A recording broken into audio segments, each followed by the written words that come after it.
यह कहानी है भूतिया अस्पताल की। सिलमपुर नाम का एक था।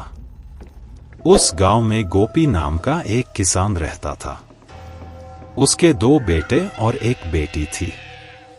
वे लोग रोज रात को खाना खाने के बाद अपने दादाजी से कहानियां सुना करते थे। उसके दादाजी भी बच्चों को अच्छी अच्छी कहानियां सुनाया करते थे, इससे उनका भी मन लगा रहता था। एक दिन उन्होंने बच्चों को एक भूत वाली डरावनी कहानी सुनाने लगे। उन्होंने बताया कि मैं आज तुम लोगों को जो कहानी सुनाने जा रहा हूं, वह बहुत ही डरावनी और सच्ची घटना पर आधारित है। यह कहानी हमारे जमाने की एक अस्पताल की है, जो करीबन 200 साल पुराना था। उस भूतिया अस्पताल के ठीक बगल में ही एक कब्रिस्तान था। उस अस्पताल में आज से 80 साल पहले एक लड़की तड़प कर गई थी और मरने के बाद भूत बनकर हर दिन किसी न किसी को मारती थी। रात के समय में जो भी उस रास्ते से होकर जाता था, वो कभी भी वापस अपने घर नहीं जाता था। एक दिन हमारे गांव के 2 लड़के नीरज और गोलू बाजार कुछ सामान लेकर लौट रहे थे। वे दोनों साइकिल से थे और घर आते आते रास्ते में ही रात हो गई थी। गोलू ने नीरज से कहा कि भूतिया अस्पताल वाले रास्ते से चलते हैं, जल्दी घर पहुंच जाएंगे। तभी नीरज ने कहा, नहीं भाई, उस रास्ते से जाना सही नहीं होगा, उस रास्ते में भूत रहता है। गोलू बिल्कुल भी भूत में विश्वास नहीं करता था और नीरज को जिद करके उस रास्ते पर चलने के लिए कहने लगा। नीरज उसकी बात मान ली और दोनों अस्पताल वाले रास्ते में चल दिए। उस समय रात के 10 बज चुके थे। भगवान का नाम लेकर वे दोनों उस रास्ते पर चल दिए। चारों तरफ से अंधेरा हो चुका था, सामने कुछ भी दिखाई नहीं दे रहा था।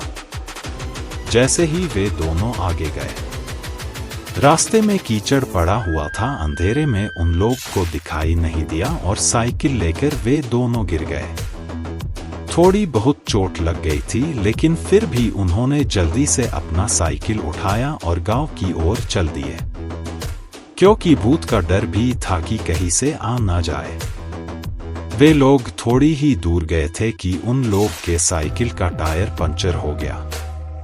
नीरज बोला, भाई मुझे तो लग रहा है इस जगह में कुछ तो गड़बड़ है, हम लोग वापस लौट चलते हैं। लेकिन गोला बोला ऐसा कुछ नहीं, चलो चुपचाप, कुछ गड़बड़ नहीं है। फिर वो दोनों आगे बढ़ गए। फिर कुछ दूर गए तो किसी छोटे बच्चे की रोने आवाज सुनाई देने लगी। इस बार गोलू भी बहुत डर गया था।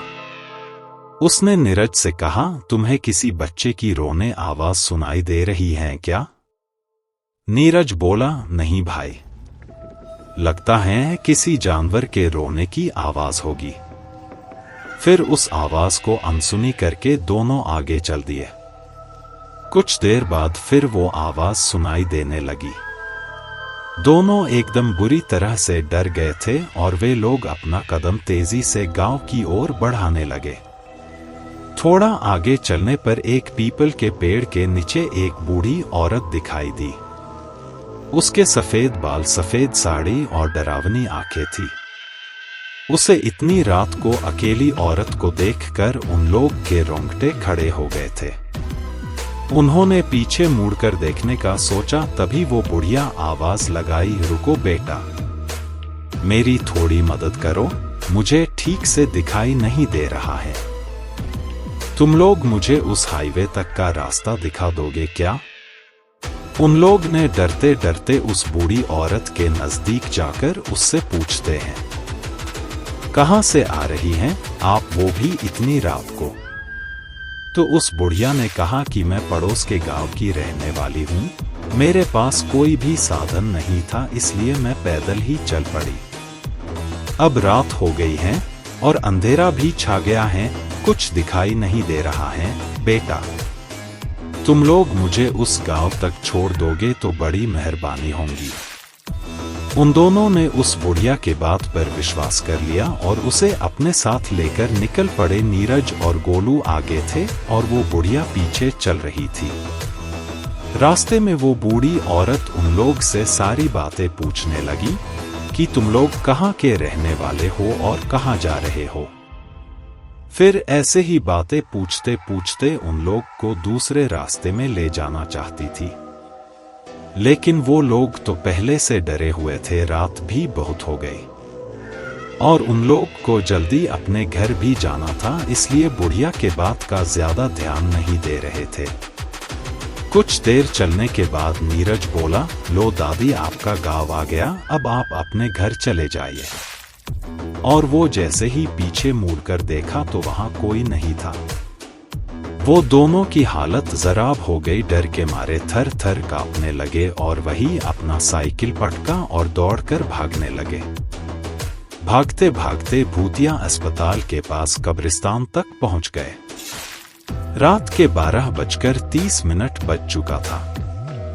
वे लोग पसीने से तरबतर हो गए थे और कब्रिस्तान पार कर जल्दी से अपने घर चले गए। उन लोग को लेकर घर वाले भी बहुत परेशान और चिंतित थे। फिर उन दोनों ने अपने घर वाले को सारी बातें बताई जो उनके साथ हुआ था, और तब से रात के समय में उस रास्ते से कभी नहीं जाने का फैसला किया। दोस्तों, ऐसे ही वीडियो देखने के लिए हमारे चैनल को लाइक, शेयर एंड सब्सक्राइब करना ना